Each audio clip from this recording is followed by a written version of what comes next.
Paltrocast. Okay, Krsy, so besides having to talk to this guy on Long Island, don't hold that against me. How's your day going so far?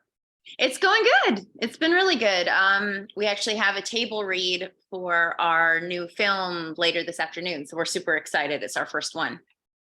Okay, we are going to dig into that, but before we dig into that, we were connected by our mutual friend, Adam Bush, talented actor, great singer, good harmonica and sax player. People don't usually know that about him. How did you and Adam first connect? Adam actually co-starred as my boyfriend in my very first ever short that I did called What the Spell. And I met him and we hit it off right away. And then I put him in my first feature, Frank, as well. And he was also in our film Allegoria. And I agree, he's a fantastic musician as well. He came to my birthday party this year and he got up and did karaoke and just like killed it. Everybody was like silent. So it was pretty You remember what he did for karaoke? Oh, I wish I could remember. I maybe had too much to drink. I just remember that was one of the few songs where everyone was just quiet and paying attention to him. And you know, everyone else was screaming along to everybody else's songs, you know, so he was very captivating and amazing. And everyone's like, wow, that dude's awesome. Not that this is the Adam Bush interview, but do you know about the magical Bush family and all their ties to the entertainment industry, that he's not the only one? I don't know if I do. We'll talk about that one offline. Okay. It is one of the most intriguing families that there is. And you go, what? Those three siblings did what? But anyway, on to you now. You know, he's not the only actor slash musician in this, you know, this realm and all that. So you are sometimes the singer, sometimes the actress, sometimes the producer, etc. Was your goal to be this multifaceted when you started out as an actress? I mean, initially, you know, I always wrote, and I wrote music and, you know, song lyrics, and I wrote scripts, but it wasn't something that seemed really like attainable. But I was also a kid when I started. Right. And then, you know, as I started to dabble, I actually wrote some songs with this band. And one of the songs was called Bad Girlfriend for the band Theory of the Deadman. And it became like this. You co-wrote that? I didn't know that. Yes. So I had this like #1 song on radio for like multiple months in a row. And I was just like, whoa, this is crazy. I did not know that about you. I recently did an interview with Dean from that band. Oh, I love Dean. Statistically, Theory of the Deadman is like had more hits than just about any band besides the Foo Fighters and Shinedown. So Yeah. you're a part of that history. Krsy, the onion keeps pulling back layers, you know? Yeah, I mean, I've been blessed to write on almost all of their records, other than I think the first two. So we've had so many singles together. We had a #1 with the song Low Life, and another one with the song History of Violence, which is more recent. And yeah, we've written so many songs together over the years, and I feel like I'm like a silent band member sometimes. I'm like definitely their biggest cheerleader. So I had no idea about that. You find out that a lot of bands have that secret extra member. Like my friend Steve, who does the theme song to my show, he kind of has that with Blue October. You find out the Grateful Dead had that lyricist guy. Was it Robert Gordon? Do they call you number 6? Number 5? No, I wish. No, I mean, but it's been such a great working relationship, because I mean, if you know Dean, like they're all that vibe, good Canadian guys, really down to earth, really just, you know, about all the right things. And so like, it's just always a really creative process. I tend to always work on the songs with Tyler, the singer. Initially we work through, you know, the song ideas, and then the band comes in and the band, you know, does their thing, which is magical. And so yeah, it's just been a very easy process. And because I've been writing with them basically since I started professionally songwriting, it's almost like an extension of myself. I'm like, oh yeah, I know, you know, I'm so familiar with the band and the music. It feels very natural to like dive back in every couple years. I'm guessing I didn't know that because you write under a different name, the songwriting. In other words, your ASCAP or BMI or SOCAN or whatever it is under a different name. So do you find that that's a common thread, that people are fans of you from the acting, but they don't know all the stuff you do? Or am I the only one on the planet? I mean, some people are aware for sure, but then other people, have no idea. And it doesn't always come up. If you're talking about your movie, it's sort of like a Yeah. weird turn, unless someone's just interested or they're familiar with my band or something. And they're like, well, how'd your band start? And that's really sort of how my band started, is just songwriting with other bands, and then needing an outlet for myself where I just had no boundaries and I could just do anything I wanted. And it was felt super creative, which is sort of why we make our own movies too, because I feel like Yeah. you're in control, like from beginning to end. It's exactly your vision and exactly, the film that you want to make. And, no one has any say other than you, or, in our case, Totally. Spider and I. Yeah, I love the path that you and Spider are on, in that you're making content that gets out into the world, that's on your own terms, that every different project is on a different network or company. You're professional freelancers in the best of ways, where it's your vision that's happening. And a lot of people kind of grew up with the thing like, if I can't get a major deal with a major studio, a major record company, it's not happening. And that's not getting in the way of what you two do, being Right. prolific people that are true to your art. When did you kind of realize that it was an option to be your own people? If you go back to music, if you're super punk rock bro, you go Yes. Ian MacKaye and Discord, obviously that's what I knew, or Fat Mike from Fat Records. But it's not always been that clear in the film world that you can be your own person without Yeah. major backing. We thought a lot of, the same things as I think a lot of people who are starting out thought, that, you need to have a certain amount of production companies, you need to have a certain amount of funding, you need to be doing this and this. And then the pandemic hit and music halted, obviously, and basically everything halted. And when it started, we started to realize, like, this isn't going away, and I don't know how long this is going to be. Mhm. We started to realize, well, you know what? Let's at least do something creative. That's always been our thing together. And I think that's why Spider and I, get along so well, is we both always are wanting to create and make things. And, whether it's building wardrobe or let art, or like, we're those people. So, so we just, I'm like, well, look, I'm gonna make a short film. I'm just Mhm. gonna do it. I wrote something and I was really excited about the idea. And I had a great friend who's an awesome actress, Azure Parsons, who actually knew Adam Bush.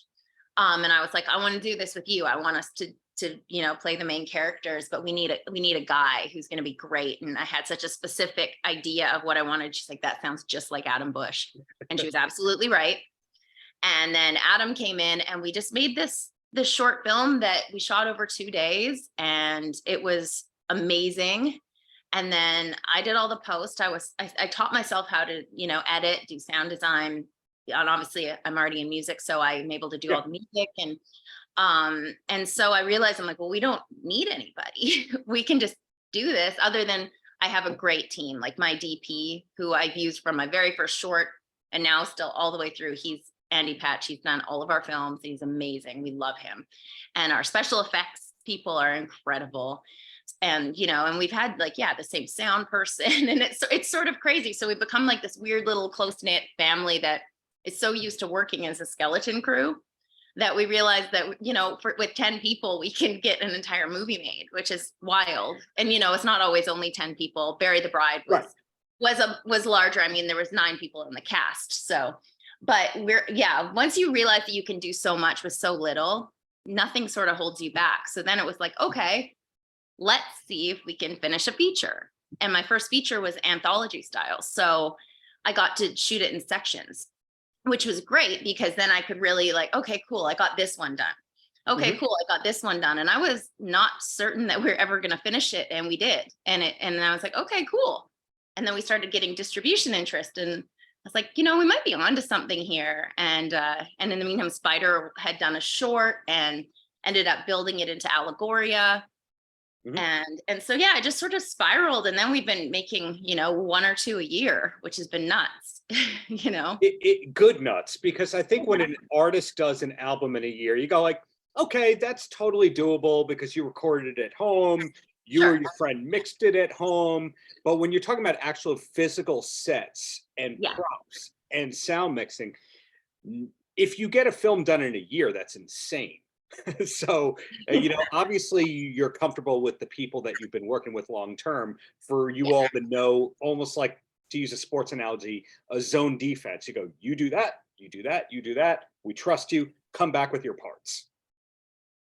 Yeah, I mean, yes. And at the same time, everybody does a lot of jobs. You know what I mean? Like Bury the Bride, I was the lead actress in it, but I also was like running back and forth across the desert, making sure the production was functioning. And like we had Scout Taylor Compton, she plays my sister in the film. And Mhm. the first day we're there, she's like helping them set up the makeup tent, like because everybody just wants to be a part of something. And everyone's just good at what they do, and everyone has good vibes. And all the actors, we basically knew everybody. We were friends with everybody, so it was Right. like just sort of a big summer camp in the middle of the desert in the middle of the night. So yeah. Bury the Bride came onto my radar from interviewing Chaz and Scout in Yeah. different junkets. I forgot which one of them was talking about your daughter being around and your daughter fascinating everyone. And it sounds like your daughter, also looking at your social media, is coming into the family trade too.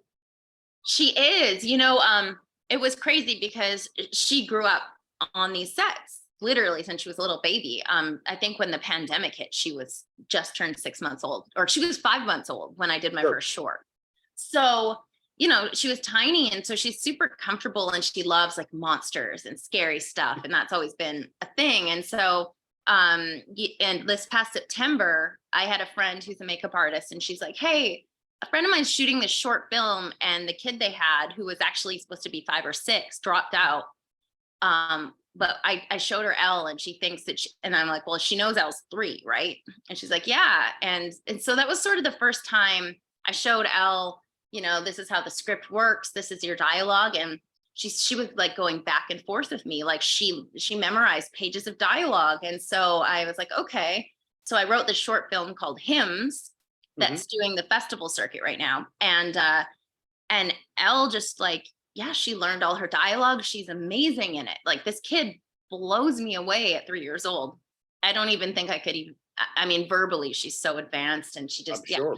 she freaks me Look, out. look at who the parents are. But Well, I would love to take all the credit. Thank you. But I don't know. I feel like this kid is just like, she's got a mind of her own too. I'm just trying to keep up with her. fascinating on that end as well, because a lot of stage parents, is, if it's okay to use the term stage parent, they push their kids into the more G-rated stuff. And it sounds like the way that you parent, you go, like what you want to like, and that's okay.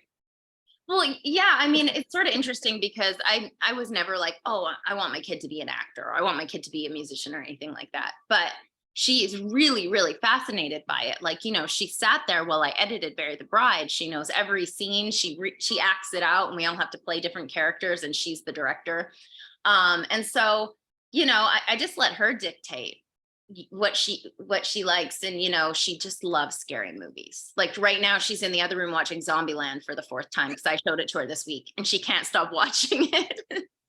I think you're doing the right thing right there on a variety of ways. And so I mentioned at the top of the conversation, we were going to come back to the thing that you're going to the reading of. Are you allowed to say more? Because let's face it, the Hollywood Reporter embargo, the Variety embargo, you talk to town and they go, I wish I could tell you more, but in your Yeah, case, what well, can I we mean, know? there is going to be a big press announcement probably this coming week. So definitely look out, but I can tell you some basic info. So the film is called Little Bites. So it's a One Fox production again, and Spider's directing. I'm starring in it. And it's based around this young widow who has a monster living in a room of her house that she's allowing to slowly eat her alive. And the reason she's doing this is because if she doesn't, he says he's going to go after her 10-year-old daughter. So she's actually doing something very honorable, and it's sort of a metaphor for parenthood, and how trying to protect your children can like slowly destroy you, basically. Mhm. Um, but at the same time, it's interesting because all the different characters that come into her life are sort of examples of different types of judgment parents have to face. Like there's another mother who just seems to be, you know, she just seems to have gotten it down, and she ends up calling CPS on this woman. And her mother, the widow's mother, she just thinks her daughter's just like a loser junkie. Like, why is she not really taking care of her kid, and why is she always sending her kid over to her house and being with grandma? And it's like, because she's actually protecting her. like, you know what I mean? She's actually trying to do the right thing and be a good parent, but nobody's seeing the things that she's really doing and the love she has for her kid. And so I think it's a deeper film, but it's also really gross and really scary. So that's also very fun. Well, recapping what I've heard and what I've learned so far, the Bury the Bride junket that I did probably 2 to 3 months ago. Right now, you have a short that's touring the festival circuit. Yes. There is something that's going through a reading tonight that's being announced. We're shooting June 19th for this one. So yeah, soon. There's that. Then there's your music, because you mentioned Theory of a Deadman. Spider has other stuff going on. It's a really a lot to keep up with. How do you manage to get all of that done? Are you big calendar people at One Fox?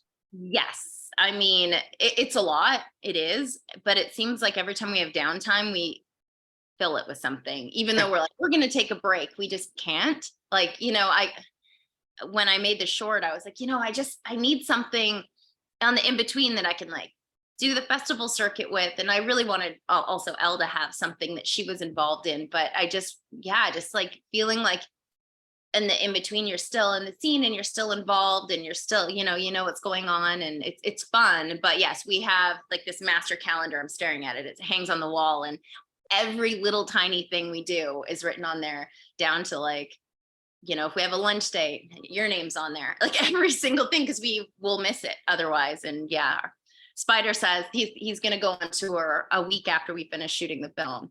And he's like, when I come back, I want this calendar to be empty. I'm like, it's never going to happen, dude. It's not going to happen. Well, my last question, and it goes both ways when you're talking with creative people. Looking behind you, that's an interesting background behind you. And I find that goes, well, I find that when you're talking to people who create a lot, their home is either resembling of that whole thing and their home is a museum, or there's none of that and you'd have no sense that creative people live there. Are you two, is your whole house like a museum?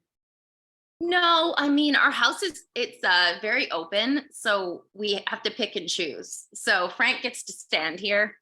And then it's actually nice because Spider did a lot of this art. So he's an amazing painter. So we're actually able to like display some of that. And, you know, but I have an office where I work, so I keep most of our stuff in there. And, you know, I have like a Freddie and Jason standing in there and stuff like that. So, you know, got to keep the inspiration coming. I can imagine. Well, hey, thank you for your time. I'm really looking forward to whatever is next, whether it's the music, the film, you just on camera, whatever it is, Krsy, just keep up all the greatness out there. Thank you so much. Paltrocast.